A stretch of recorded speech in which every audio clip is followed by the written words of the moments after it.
Hai guys, apa kabar semuanya? Semoga kalian baik-baik saja. Di kesempatan kali ini, Karya Muda akan menceritakan sebuah film yang berjudul Son 2021, yang mana film tersebut adalah yang berkaitan dengan cerita horor di dalamnya. Sebelum kita melanjutkan isi cerita tersebut, sebaiknya kalian subscribe dan tekan lonceng notifikasi agar kalian dapat mengetahui setiap karya muda berkarya kembali. Dan inilah isi cerita. Di awal film kita diperlihatkan kepada seorang wanita yang sedang mengendarai sebuah mobil. Di tengah-tengah hujan yang deras, tiba-tiba ia berhenti dan terlihat merintih kesakitan. Dan rupanya wanita tersebut sedang hamil dan terlihat pada saat itu ia akan segera melahirkan. Tak lama kemudian bayi itu pun terlahir dengan selamat, meski tanpa bantuan medis atau orang lainnya. Dan anak itu pun diberi nama Devi. Singkat cerita, kini anak itu pun sudah tumbuh besar. Dan Anya merupakan ibu dari David yang memiliki pekerjaan sebagai guru TK. Sementara di lain waktu ia juga mengikuti studi kuliah, sehingga ia bisa pulang ketika sudah larut malam. Anya juga merupakan seorang pekerja keras, ditambah lagi kini ia memiliki seorang anak, yang membuat ia harus menjadi tulang punggung keluarga.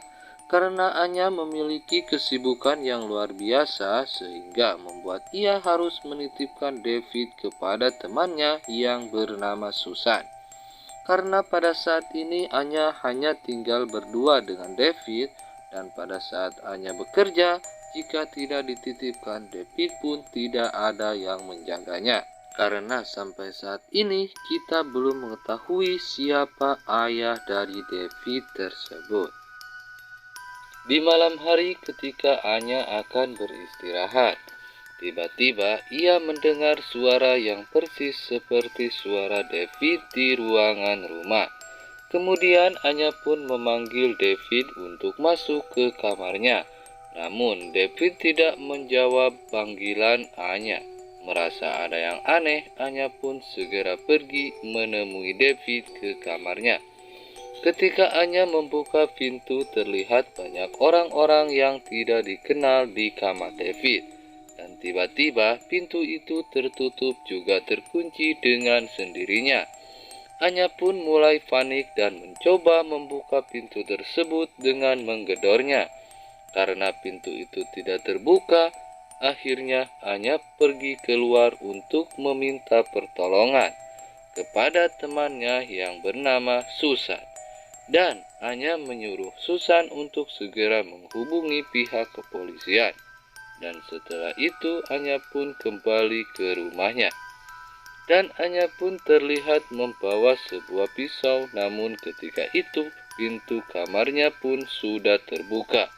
Dan orang-orang yang tadi sudah tidak ada di kamar David. Tak lama kemudian polisi yang dihubungi Susan pun datang ke rumah Anya. Dan ketika itu polisi pun langsung menelusuri seluruh ruangan di rumah Anya. Namun polisi tak menemukan jejak atau tanda-tanda kalau ada orang yang masuk ke rumah Anya. Bahkan polisi juga tak menemukan pintu yang rusak atau yang terkunci. Dan di situ Anya yang terus meyakinkan polisi ia berusaha menjelaskan kejadian yang dialaminya. Namun para polisi menganggap kalau Anya hanya berhayal dan bermimpi saja. Dan ada satu polisi yang bernama Paul, ia berkata bahwa ia akan menjaga bahkan mengawasi rumah Anya untuk beberapa hari ke depannya. Satu hari kemudian polisi yang bernama Paul datang menemui Anya. Dia yang merasa penasaran dengan kejadian pada malam itu.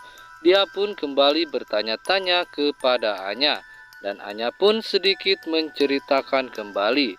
Kemudian Paul pun mulai mempercayainya. Setelah itu Paul memberikan kartu namanya kepada Anya, dan dia berkata, hubungi saya jika suatu hari perlu bantuan.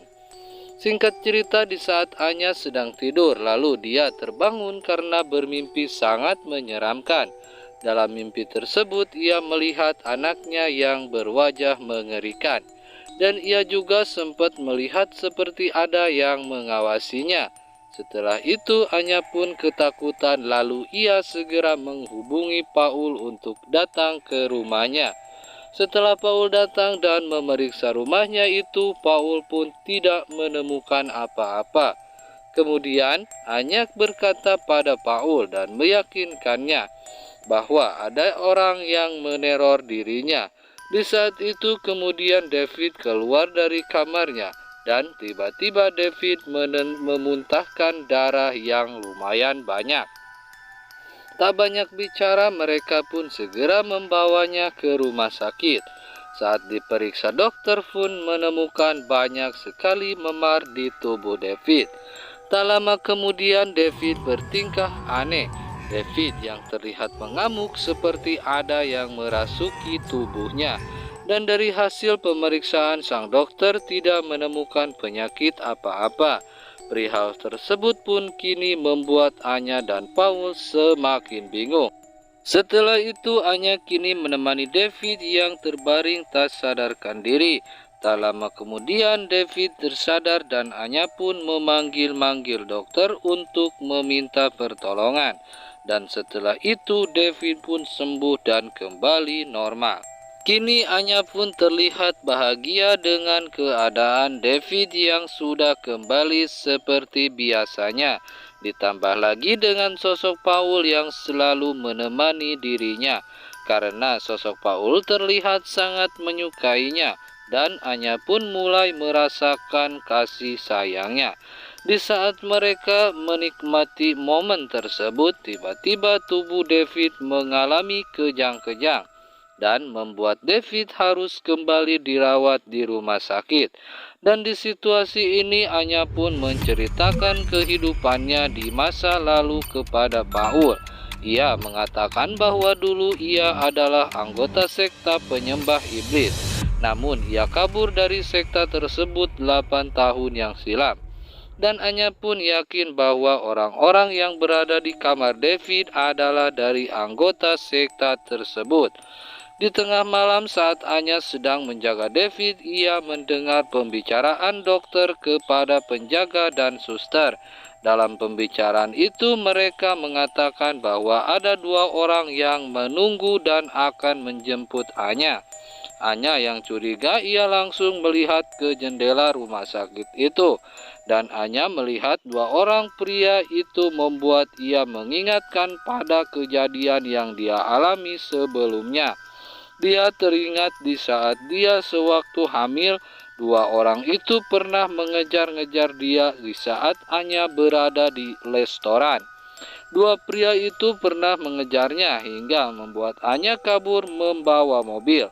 Akhirnya Anya pun melahirkan bayi di tengah-tengah jalan. Dan bayi itu yang sekarang bernama David. Setelah Anya mengingat itu, kemudian Anya pun bergegas membawa David dari rumah sakit itu. Kemudian Anya menitipkan David di rumah Susan, sementara Anya pergi ke rumahnya untuk mengambil barang-barang penting yang akan dibawanya untuk pergi dari daerah tersebut. Anya pun sempat ditelepon Paul yang menanyakan keberadaannya dan Anya meminta Paul menemuinya di depan sekolah dan memberitahu Paul bahwa pihak rumah sakit pun terlibat dalam sekta penyembah iblis. Sesudah itu Anya kembali ke rumah Susan untuk menjemput David, namun pintu rumah Susan tidak bisa dibuka dan sepertinya terkunci. Lalu Anya memanggil-manggil Susan, namun tidak ada jawaban dari Susan ataupun David. Kemudian Anya melihat dari jendela Susan. Di situ terlihat keadaan rumah Susan yang begitu berantakan. Anya pun merasa ada yang tidak beres. Lalu Anya masuk secara pelan-pelan melalui pintu belakang dengan membawa pisau dan juga palu. Di sana Anya pun sangat dikejutkan dengan melihat anaknya yang sedang memakan bagian tubuh Susan. Dan David pun berkata kepada Anya bahwa sekarang David sudah lebih sehat. Anya pun tak bisa berkata-kata saat ia melihat David yang seperti hewan buas. Setelah itu Anya memandikan David dan pergi dari rumah tersebut. Semenjak kejadian itu, jika David mengalami hal serupa, David pun akan kembali normal dan sembuh jika dia memakan daging atau meminum darah manusia. Oke guys, biar kalian tidak pada bingung, ternyata David adalah keturunan dari siluman. Karena dulu ketika Anya ikut anggota sekta penyembahan kepada iblis, di situ Anya ternyata disetubuhi iblis hingga membuat Anya hamil dan melahirkan David. Jadi pantas saja David selalu memakan manusia. Karena jelas David adalah sebagian dari keturunan iblis itu. Dan film pun berakhir. Jangan lupa kalian like dan komen. Terima kasih.